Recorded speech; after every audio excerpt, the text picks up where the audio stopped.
I thought I'll record a little video from a different location. I'm just on my way back from dropping off my son at daycare, and was just thinking about the event that we had this week in the collective with Gesine Engelange-Meyer, who shared some of her lessons from running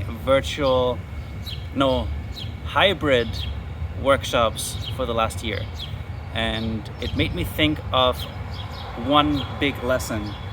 The only reason why we should be gathering in person is for the things that we can only do in person.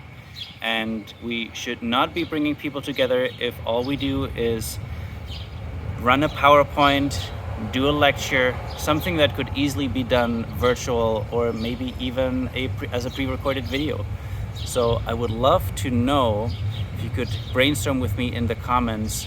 What are the types of activities, the types of events that we can only do in person, where virtual just didn't cut it in the last year and you're itching to get back to it? So let me know in the comments below, and I'll see you soon.